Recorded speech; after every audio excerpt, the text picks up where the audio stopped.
अथ त्रयोदशो अध्याय। कुमारजी आज्ञा गर्नुहुन्छ, हे अगस्त्य मुनि। त्यसपछि पौष शुक्ल पूर्णिमाको दिन आयो र पार्वतीले श्री विष्णुको उपदेश अनुसार सखी समेत भई हातखुट्टाका नङ काटी स्नान गरी पवित्र भई एक भक्त रही एक चित्त गरी नित्य मध्याह्न कालमा श्री महादेवको पूजा गर्न लागिन्। महिना दिन पूरा भयो र माघ शुक्ल पूर्णिमाको दिन सम्पूर्ण सामग्री तयार गरी श्री स्वस्थानी परमेश्वरीको विधिपूर्वक पूजा, ध्यान, जप र स्तोत्र पाठ गरिन्। देवराज इन्द्रले त्यो समाचार पाएर देवताहरूसित भने, हे देवता हो, अब पापिष्ट तारकासुरको नाश हुने समय आयो।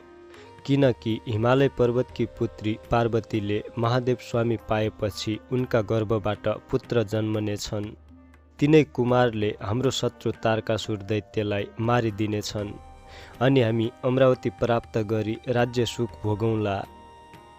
फेरि महादेव सतीदेवी मर्नाले शोक गर्दै सम्पूर्ण पृथ्वी भ्रमण गरिसकेर उत्तरापन्थमा गई काम, क्रोध, लोभ, मोह त्यागी सम्पूर्ण इन्द्रिय रोकी तिनै नेत्र बन्द गरी केवल परब्रह्ममा चित्त लगाएर ठुलो कष्टले तपस्या गरिरहेका छन्।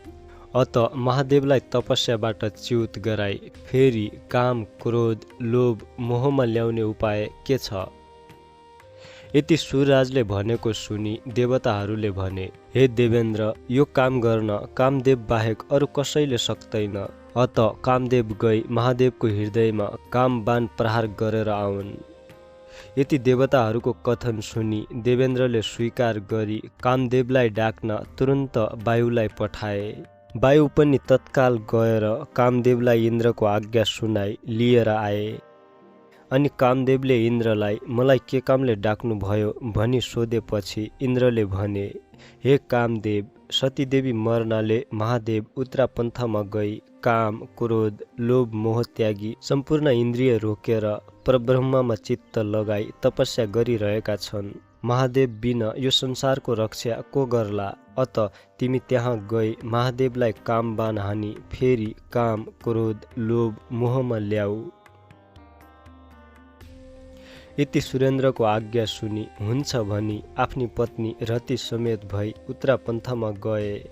हे अगस्त्य मुनि, कामदेव त्यहाँ पुगेर पहिले शिवलाई साष्टाङ्ग दण्डवत गरी सूर्यराजको आज्ञाले काम बाण कानसम्म खेची मर्मस्थान ताकेर प्रहार गरे। अनि महादेवले थाहा पाएर क्रोधित भए सहसा आँखा उघारेर हेर्न साथ तिनै नेत्रबाट अग्निका ज्वाला निस्की कामदेवलाई भस्म पारिदिए। तब कामदेवकी स्त्री रतिले आफ्ना स्वामी भस्म भएको देखि अनेक प्रकारले शोक गर्दै शिवजीका पाउमा परेर बिन्ती गरिन्, हे प्रभु, यो अपराध मेरा स्वामीको होइन, देवराजको आज्ञाले हजुरको हृदयमा काम बाण प्रहार गरेको हो। हे जगदीश्वर, मदेखि प्रसन्न भई स्वामी दान दिनुहोस्। हे शम्भो, हजुर दुष्ट जनको संहार र साधु जनको रक्षा गर्ने यस्ता हजुरलाई कोटि कोटि नमस्कार। हजुरको स्तुति गर्न शेषनाग र सरस्वतीले पनि सक्दैनन् भने म जस्तीले कसरी सक्नेछु? हे भक्त वत्सल, मलाई विधवा नतुल्याई मेरा स्वामीको जीवनदान दिएर मलाई सन्तुष्ट पार्नुहोस्। रतिले त्यसरी स्तुति गरेको सुनि महादेवलाई दया लाग्यो र आज्ञा गर्नुभयो, हे रति, यस जन्ममा अब तिमी स्वामी पाउन सक्दिनौ। द्वापर युगको अन्त्यमा विष्णु भगवानले अवतार लिनेछन्। तिम्रो स्वामी तिनै कृष्णका पुत्र प्रद्युम्न भएर जन्म लिनेछन् अनि तिमी दुवैको भेट होला। अहिले दुःख नमानी घर जाऊ। महादेवले यति आज्ञा भएको सुनि रतिले जो आज्ञा भनी शिवलाई दण्डवत प्रणाम गरी घर फिरिन्।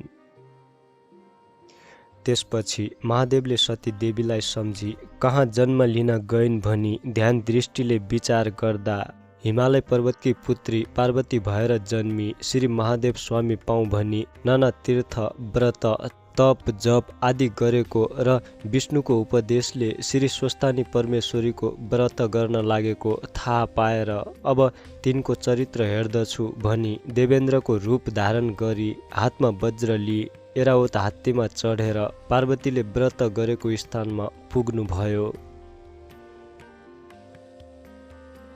महादेव कस्तो समयमा त्यहाँ पुग्नुभयो भने सम्पूर्ण व्रत गरिसकी हातमा अर्धे लिएर, हे ईश्वरी निरञ्जन निराकार रूप हजुरलाई कोटि कोटि नमस्कार। सम्पूर्ण व्रत पनि तिमी, सृष्टि स्थिति संहार गर्ने पनि तिमी, पञ्चमहाभूत र सत्व रज तम त्रिगुण पनि तिमी, यो समस्त ब्रह्माण्डमा आत्मस्वरूप भएकी र आदिशक्ति पनि तिमी, काल स्वरूप पनि तिमी, आदि मध्य अन्त्य पनि तिमी, यस्ती अव्यक्त स्वरूप भएकी तिम्रो गुणगान गर्न शेष र सरस्वतीले पनि नसकेको म कसरी सक्नेछु। मेरो पूजाले प्रसन्न हुनुहोस् भनी अनेक प्रार्थना गरेर प्रसाद झिक्न लागेको बेलामा इन्द्र स्वरूप महादेव टुप्लुक्क पुग्नुभयो। तब पार्वतीले देखेर यथायोग्य सत्कार गरी, हे देवराज के कामले आउनुभयो आज्ञा होस् भनिन् र इन्द्र स्वरूप महादेव आज्ञा गर्नुहुन्छ। हे पार्वती, तिम्रो श्रद्धा भक्ति देखेर म प्रसन्न भए। महादेव स्वामी पाउन भनी तिमीले यो व्रत गर्यौ, तर ती महादेव कस्ता छन् भने बौलाहा जस्ता, महानिर्घिनी, नागका गहना लगाएका, बाघको छाला कम्मरमा बेहेरेका, भूत प्रेत, प्रथम गण साथमा लिई बुढो गोरुमा चढेका, दाहिने हातमा डमरू र बायाँ हातमा त्रिशूल लिएका, विष भाङ धतुरो खाई निर्लज्ज झैँ डुल्ने र अघोर मूर्ति भई शमशानमा बास गर्ने, तिमी भने यस्ती परम सुन्दरी छेउ। यस्ती सुन्दरीलाई त्यस्ता महादेव स्वामी कदापि योग्य छैनन्। म सम्पूर्ण देवताको राजा हुँ, बरु मलाई स्वामी तुल्याई स्वर्गकी रानी भएर अलभ्य सुख भोग गर। यति इन्द्रस्वरूप महादेवले आज्ञा भएको सुनि पार्वती रिसले चुर भई भन्न लागिन्, हे पापिष्ट इन्द्र, मैले यस्तो श्री स्वस्थानी परमेश्वरीको व्रत गरेको स्थानमा आएर महादेवको निन्दा गर्यौ, म यो सहन सक्दिनँ, अब म तिमीलाई श्राप दिन्छु भनी श्राप दिन तयार भइन्। र इन्द्र स्वरूप महादेव डराई, हे पार्वती, म इन्द्र होइन, तिम्रो चरित्र हेर्न इन्द्रको रूप धारण गरेर आएको हुँ। धन्य तिम्रो भक्ति, तिम्रो तपस्याले म सन्तुष्ट भए भनी आफ्नो ज्योति स्वरूपको दर्शन दिनुभयो। र पार्वतीले महादेवको दर्शन पाएर मनमा आनन्द मानी साष्टाङ्ग प्रणाम गरिन्। अनि हे जगदीश्वर, मैले अनेक व्रत दान यज्ञ जप तप गरे तैपनि हजुरको दर्शन पाइन। आज वैकुण्ठनाथ विष्णुको उपदेशले गरेका श्री स्वस्थानी परमेश्वरीको व्रतको प्रभावले हजुरको दर्शन पाए। अब स्वस्थानी परमेश्वरीको प्रसाद दिन कन्यादान भएको छैन, कसो गरू भनी बिन्ती गरिन्। अनि महादेव प्रसन्न भई पार्वती कन्यादान लिन हिमालय पर्वतका घर जानुभयो। हिमालय पर्वतले महादेव आउनु भएको देखि आफ्नी पुत्रीले महादेव स्वामी पाउन लागि भनी बडो हर्ष मानी आफ्नी स्त्री मेनकासित भने, हे स्त्री, हामी धन्य रहेछौँ, पार्वती कन्यादान लिन स्वयं महादेव आउनुभयो। अब कन्यादानको सामग्री तयार पार भनी हराए। अनि वशिष्ठ आदि ऋषि ज्योतिषहरूलाई डाकी लग्न विचार गरेर अक्षय तृतीयाको दिन लग्न ठहराई सम्पूर्ण देवता ऋषि यक्ष गन्धर्व किन्नर दैत्य नाग अप्सरा उपस्थित भई यज्ञमा बसे। ब्रह्माजी यज्ञ गराउन लागे, अन्य ब्राह्मणहरू वेद पाठ गर्न लागे, अप्सराहरू नाचगानमा लागे। देवकन्या यक्षकन्या नागकन्या दैत्यकन्या आदि नाना वस्त्र अलङ्कार पहिरी ऊभन्दा उराम्री बनी पार्वती कन्यादान दिएको हेर्न लागेका थिए।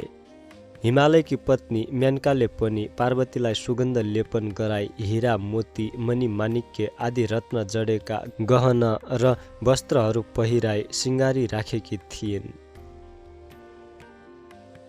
त्यस बखत पार्वती भन्दा राम्री तिनै लोकमा कोही पनि देखिएनन्।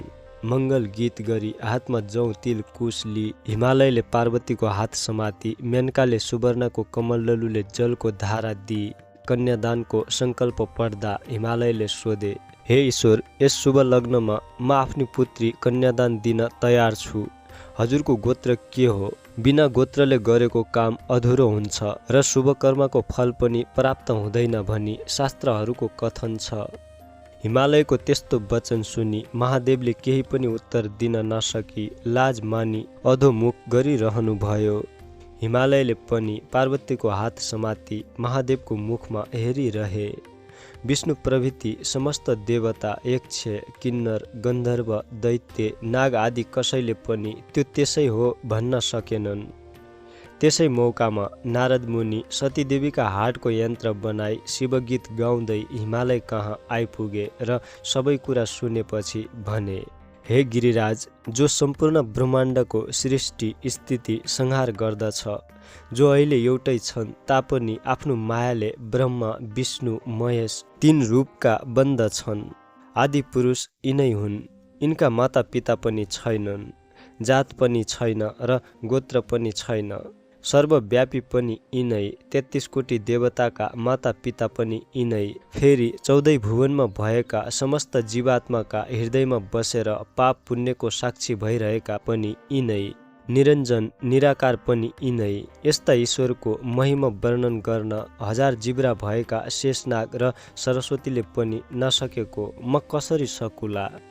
अत शङ्का नमानी जगदीश्वर महादेवलाई पार्वती कन्यादान देऊ। नारद मुनिले यति भनेको सुनि सम्पूर्ण देवता, यक्ष, गन्धर्व, किन्नर, नाग आदिले नारद मुनिले सत्य भने भन्दै समर्थन गरे। अनि हिमालयले महादेवलाई पार्वती कन्यादान दिए। पार्वतीले महादेवको गलामा फूलको माला पहिराइन् र 3 पल्ट प्रदक्षिणा गरी पाउमा ढोगी दिइन्। हिमालयले पनि आएका जति सबै देवता, यक्ष, गन्धर्व, किन्नर, दैत्य, नाग आदिलाई भोजन गराई यथायोग्य दक्षिणा दिए। त्यसपछि सबैले हिमालयसित भने, हे हिमालय, तिमी धन्य रहेछौ। तिमी झैँ भाग्यमानी 7 द्वीप नवखण्डमा पनि हुन दुर्लभ छ। तिमीले संसारमा जन्म लिएको सफल भयो, किनभने जुन जगदीश्वर महादेवलाई कठोर तपस्याले पनि दर्शन गर्न पाउन्नन्, उनैलाई ज्वाइँ रूपमा पायौ। हामी कृतार्थ भयौँ। अब बिदा पाए आफ्ना आश्रममा जाने थियौँ। निमन्त्रणामा आएका सबैले यति भनेपछि हिमालयले आदरपूर्वक सबैलाई बिदा दिए र सबै आफ्ना आश्रममा जाँदा भए। इति श्री स्कन्द पुराणे केदारखण्डे माघ महात्म्ये कुमार अगस्त्य संवादे श्री स्वस्तानि परमेश्वर्या व्रतकथा पार्वती विवाह वर्णनम नाम 13 अध्याय।